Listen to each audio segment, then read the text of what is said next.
అమ్మ ఇక్కడ ఈ ఘటన జరిగిన తర్వాత మీ అబ్బాయిని అనుమానించి తీసుకెళ్లారు పోలీసులు అని చెప్తున్నారు ఇక్కడ బస్తీ వాసులు. మీ అబ్బాయి ఏమైనా షేర్ చేసుకున్నాడా? పోలీసులు ఏం మాట్లాడారంట అసలు మీ అబ్బాయితో? మా అబ్బాయితో ఏం మాట్లాడలేరు వాళ్ళు. మాకు బయట బండి ఉంటుంది. ఈయన ఈ అబ్బాయి వాళ్ళ ఈ చనిపోయింది కదా పాప, వాళ్ళ నాన్న మా కొడుకు మీద పాప పోయిన టైంకి బండి బయట వెళ్ళింది అని ఆయన అనుమానించిండంట. అది ఉల్టానే చెప్పిండు. అయితే 5-6 రోజుల కింద, ఆ రోజే కాదు 5-6 రోజుల కింద అట్లా చెప్పిండంట. చెప్తే ఇంకా వాళ్ళు ఏరోళ్ళు మా బండి నెంబర్ ఇచ్చి పోలీసు వాళ్ళకి ఇచ్చిండ్రు నంబరు. బండి నెంబర్ ఇస్తే వాళ్ళు అనుమానానికి వచ్చిండ్రు. ఆయనకు చిన్న చిన్న 2 పిల్లలు, భార్య అని వాళ్ళు చూసి మీ మీద ఏం డౌట్ లేదు కానీ వాళ్ళు డౌట్గా ఏదో నెంబర్ ఇచ్చిండ్రు. దాని ప్రకారంగా తీసుకుపోతామని తీసుకెళ్ళారు. తీసుకెళ్తే ఇంకా మేమందరం పోయినాం, మమ్మీ డాడీ ఇంకా చుట్టుపక్కల పిల్లలు అందరం పోయినాం. పోతే ఇంకా ఏం జరిగిందాడా ఏం లే అనుమానం ఉంది, అనుమానంతో రాపించిండ్రు, మీకు ఏమన్నాము వెళ్ళిపోయినరని ఏం ఉంచలేరు వాళ్ళు, ఇదే మాట్లాడి పంపించిండ్రు. ఇంకా ఆ తర్వాత ఇగో ఇది జరిగింది. ఇబ్బంది పెట్టడం కానీ లేకపోతే కొట్టడం అట్లాంటివి జరిగే అన్నలా చేయలేరులే వాళ్ళు, వట్టిగా తీసుకుపోయినరు. వాళ్ళు అనుమానం ఇచ్చిండ్రు, మీకు ఏం చేయము అని అప్పుడే పంపించిండ్రు. 10 నిమిషాలు మేము మాట్లాడినాము, ఇంకా అప్పుడే పంపించిండ్రు. ఈ దారుణమైన ఘటన గురించి మీరు ఒక తల్లిగా మీరు ఎలా దీన్ని ఖండిస్తారమ్మా? ఎలా ఖండిస్తామంటే ఇంకా మనకు డౌట్ లేదు కదా, నా కొడుకులు అట్లా చేసేటోళ్ళు కారు, మాకు భరోసా అట్లా అని మేము ఏం అనుమానించలేము. వాళ్ళు పిలిచిండ్రు, అంతవరకే మాట్లాడి వచ్చేసినాం. అంతవరకే మాట్లాడి. ఇతని గురించి అడుగుతున్నాను, అంటే ఇతను ఇక్కడ కొత్తగా వచ్చాడు అని చెప్పేసి అంటున్నారు కదా. ఈయన 4 రోజులే అన్నాడు. ఎప్పుడు సాటర్డే వచ్చిండు. సాటర్డే వచ్చి ఆదివారము, సోమవారము, మంగళవారము, బుధవారం 4 రోజులు, బేస్తారం 5 రోజులే ఉన్నాడు. మళ్ళా వాళ్ళు ఇక్కడికి వచ్చిన 4 రోజులకి ఈ ఘటన జరిగింది. 5 రోజులకి 5 రోజులకే ఘటన జరిగింది. పాప తప్పిపోయింది కదా, పాప తప్పిపోయింది. మేము అందరం గల్లీలో, వాళ్ళు కొత్తోళ్ళు కదా, మాకు అడగలే కదా, అమ్మ మేము కొత్తోళ్ళం, ఎడన్నా ఎక్కడ గల్లీ ఎక్కడ అడిపి సాయం చేయరమ్మని అడగవచ్చు కదా. మాకేం అడగకుండా ఆయన బండి ఇటునట్టు అటు అటునట్టు ఇటు తిప్పుతున్నాడు. బాగా పుల్లు తాగిండు. ఆ అమ్మాయి వాళ్ళ నాన్న పుల్లు తాగేసి బండి కింద పడే చూస్తలేడు, పైన పడే చూస్తలేడు, తిప్పుతున్నాడు.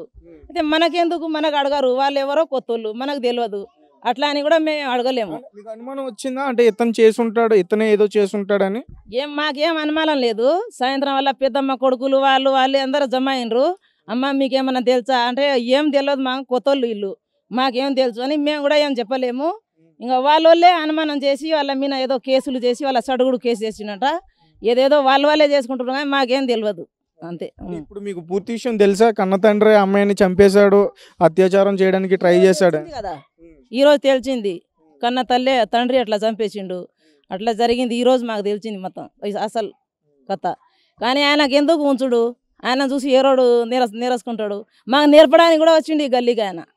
ఎందుకో మళ్ళీ 5-6 రోజుల కిందనే అట్లా జరిగిపోయింది. ఆడపిల్లలు లేని వాళ్ళు ఉన్నారా సార్? ఎవరన్నా? అందరూ ఉన్నారు కదా, అందరికి నేర్పడానికే వచ్చిండు ఈ గల్లీకి. అట్లా జరిగింది. సీసీ కెమెరాలు ఉంటే కూడా ఇక్కడ వెంటనే పట్టుకునే ప్రయత్నం చేసేవారు పోలీసులు, ఇక్కడ లేవమ్మా అంటే మీరు ఎవరికి చెప్పలేదా ఇక్కడ కొంచెం మీకు సౌకర్యం కల్పించమని? ఎవరికి అడగలేడు ఆయన మాత్రిగా ఆయననే తాగుతున్నాడు, తిరుగుతున్నాడు. మేము తాగి తిరిగిందే చూసినాం కానీ ఏం జరిగిందని కూడా మేము చూడలేము. ఆయనకు ఏం చేయవద్దు, ఖాళీ ఎన్నికౌంటర్ చేసి పడేయాలి ఆయనకు, అయితే ఏరోళ్ళకు మంచిగా ఉంటుంది అట్లా. వాళ్ళ అమ్మ కూడా ఏం చెప్పిందంటే, నేను కూడా సాయంత్రం పూట ఏడుస్తూ ఉంటే నేను కూడా చెప్పాను, మీ అమ్మాయి ఏదో అబ్బాయి మీద ఏమన్నా లౌడ్ స్కిట్ ఏమన్నా ఉందా, ఎట్టు పోయింది, ఎన్ని సంవత్సరం పాప అంటే 12 సంవత్సరం పాప అని అన్నది. తర్వాత ఏమన్నదంటే ఎలాంటి పని చేయదు, మా అమ్మాయి మంచిది అన్నది. ఓకే, మరి మీరు ఇన్ని రోజులు ఎక్కడ ఉన్నారంటే ఉప్పుల్లో ఉన్నామన్నది. తర్వాత ఏం చెప్పింది, ఉప్పుల్లో ఉన్నామని చెప్పింది. తర్వాత వచ్చినాక ఇక్కడ ఏమన్నదంటే, ఇదే బస్తీలో మా అమ్మాయి వచ్చింది, ఈ కిడ్నాప్ చేసిండ్రు ఈ గల్లీలో మా అమ్మాయికి, ఆటోలో తీసుకుపోయి మొత్తం మా అమ్మాయికి ఇల్లే కిడ్నాప్ చేశారని చెప్పింది. అంతే, మా గల్లీలో నేను వచ్చి 10 సంవత్సరం అవుతుంది మా అమ్మ, ఇక్కడ ఇలాంటి పని నడవదు, మీరు ఎక్కడైనా ఊర్లో పోటీ ఏమన్నా మంచోళ్ళు పెద్దోళ్ళు అడగండి, ఏమన్నా సీసీ కెమెరాలో చూడండి, ఇక్కడైతే ఏం కుదరదు, మేము కూడా పని చేసేటోళ్ళం ఉన్నాము, చూసుకోండి అమ్మ, మంచిగా ఎందుకు ఏడుస్తారు చూసుకోండి, మీ బాధలు, మీ అమ్మాయి బాధలు ఏమైనా ఉందా, మీ ఇంట్లో ఏమైనా బాధలు ఉన్నాయా అంటే నీ తిడతావా, మీ హర్జం ఏమైనా తిడతాడా, మీ ఏమన్నా చేస్తాడని అడిగాను నేను కూడా. అంటే ఏమన్నది, ఆహా మా ఇంట్లో ఏం జరగదు అమ్మా అన్నది. అంటే ఎల్లబోయింది మరి ఆయమ, మీకు కొట్లాడలేరు తిట్లాడలేరు, ఏమన్నా మీ చిన్నోడు కొట్టాడా, వాళ్ళ డాడీకి ఇట్లా కొట్టాడా, ఎల్లబోయిండు అంటే ఏమన్నది అంటే వాళ్ళ అమ్మ, అసలు మీ ఇంట్లో గొడవ లేదు, ఏం లేదు, అలాంటి పని చేసేటోళ్ళం కాము. వాళ్ళ అమ్మాయి ఏమంటానంటే ఇదే గల్లీలో వచ్చినాము, మా అమ్మాయి కిడ్నాప్ అయిపోయింది అంటే ఆటోలో ఆటోలు ఉన్నారు, ఆటోలో కిడ్నాప్ చేశారు, అమ్మాయిని ఎత్తుకుపోయి జంగల్లో పాడేశారు అని అన్నది. అలాంటి మాట చెప్పకమ్మా, అందరం బతికేనికి వచ్చినాము, అట్లా చేయవద్దు, ఎవ్వరు అట్లా కిడ్నాప్. మేము వచ్చి సంవత్సరం మంచిగా 8-9 సంవత్సరం అవుతుంది, మీరే ఏం చేశారో అంటే మీరు మీ ఊరోళ్ళక పక్కల మీ మీద ఏమైనా పగ ఉందా, మీ ఇంట్లో ఎవరైనా పగ ఉందా, మీ చుట్టాలు ఎవరైనా పగ ఉందా, ఎవరు ఉన్నారు వాళ్ళకి కనుక్కోండి ఫస్ట్. సపోర్ట్ చేశారు మ్యాక్సిమం, కొత్తగా వచ్చారు కదని. కొత్తగా వచ్చాము మేము కూడా తెలియదు, వాళ్ళు వరంగల్ మాది మహబూబ్నగర్. అంటే నేను కూడా అడిగాను, నేను ఇంటికి పోయి మరి దగ్గర ఇంట్లో పోయి అడిగాను, మీ ఇంట్లో ఏమన్నా ఉంది కాబట్టి పిల్ల ఎట్లా పోయింది, ఎందుకు ఎట్లా ఎలా పోతుంది పిల్ల, ఎందుకు మీ బాధ లేకుండా ఎట్లా పోతుంది, మీరు ఏమన్నా చేశారు, మళ్ళీ నువ్వు ఏడుస్తున్నావు ఒక్కదాన్ని, మీ వాళ్ళ డాడీ ఏడుస్తలేడు, పైన ఏడుస్తున్నాడు, మళ్ళీ కొట్టెనికి వాళ్ళ భార్యని అయితే కొట్టెనికి పోతున్నాడు, నేను చూసా, ఊకోని ఏడుస్తున్నాడు. అమ్మ అట్లా ఏడవకు, మీ పిల్లని ఏమన్నా మీ ఇంట్లోనే జరిగింది, ఎందుకు ఏడుస్తున్నా కానీ మరి ఇంట్లో పోయి నేను సంజయిస్తే వాళ్ళు అవును ఆ పిల్ల చెప్పిన మాట కరెక్ట్ అని వాళ్ళ బంధువులు కూడా చెప్పారు.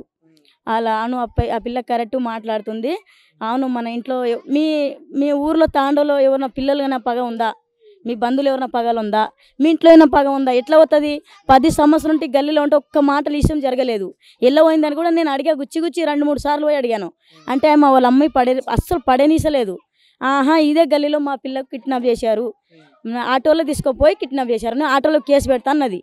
ఆటోలు పెట్టు, మనం తప్పు చేస్తే ఆ 12 సంవత్సరాల పాపాన్ని కిడ్నాప్ ఎవరు చేస్తారు, ఏమన్నా ఆడ మంచా పెద్ద మంచిగా తిరిగటాన్ని, ఆమె పెండ్లి కాని అమ్మాయి కాదు, చిన్న పాప. వాళ్ళ తండ్రే చేశాడు కదమ్మా, దీన్ని ఎట్లా చూస్తారు, వాడు తండ్రి చేశాడు కదా, వాడి తండ్రిని వాని పిల్లని ఎట్లా చంపి గుండు వేసి చంపాడు, వాని కూడా చంపించాలి. వాడు ఎలా చంపాడు అంటే నాకు ఇప్పటికీ యాసిడ్ పోసారు, జుట్టు తీసేశారు, రాడ్తో కొట్టాడని చెప్తున్నారు, నాకు అర్థం కాలే ఇప్పటి వరకు కూడా. అంటే ఆయన ఏం చేశాడంటే తీసుకుపోయాడంట, ఇంట్లో దీని నుండి 300 తీసుకుపోయాడంట, 300 తీసుకుపోయి షాప్ పోదాం మమ్మీ అన్నాడంట. మమ్మీకి షాప్కి వెళ్తే ఏదో బిస్కెట్ ఏమో ప్యాకెట్లు ఇప్పిస్తాను తీసుకుపోయి ఏం చేశాడు, గుంజుకుపోయాడంట జంగల్లో. ఎందుకు డాడీ అన్నదంట. అంటే ఆహా ఏం లేదు రా మమ్మీ అంటే అది ఫోన్లో పెద్ద ఫోన్లో ఏదో తేడా ఫోన్ అది చూసాడంట. నువ్వు ఆ ఫోన్ చూస్తున్నావు ఎందుకు, ఫోన్లో పెద్ద ఫోన్లో ఏం చూస్తున్నావు అన్నాడంట. ఎందుకు డాడీ నేను ఇప్పుడు నుండి చూడను అన్నదంట. తీసుకుపోయి జంగల్లో తీసుకుపోయి జడ పట్టుకొని గుంజేసి కింద దోబేసి గుండేసాడంట.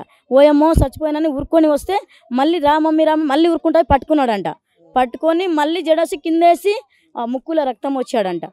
రక్తం వచ్చినాక మళ్ళీ పెద్ద గుండు కొట్టినాక చంపినాడంట. చంపినాక యాసిడ్ పోసి ఏదేదో మొత్తం తిక్కతిగా చేసిండు సార్. వాడిని చంపించాలి. రేపు మేము కూడా పనికి వెళ్తాం ఒకరే, మాకు కూడా ఆడపిల్లలు ఉన్నారు, పెండ్లిగాల అమ్మాయిలు ఉంటారు, ఆడవాళ్ళు ఉంటారు, మేము కూడా పని చేసిన ఒకరు వెళ్తాం, మాకు కూడా ఎట్లా చేస్తాడు వాడు అంతే. వాడిని కూడా ఉరికి చెల్లబట్టి మనం పిల్లని ఎట్లా చంపిండు వాళ్ళని చంపండి సార్. ఓకేనా? Okay, thank you.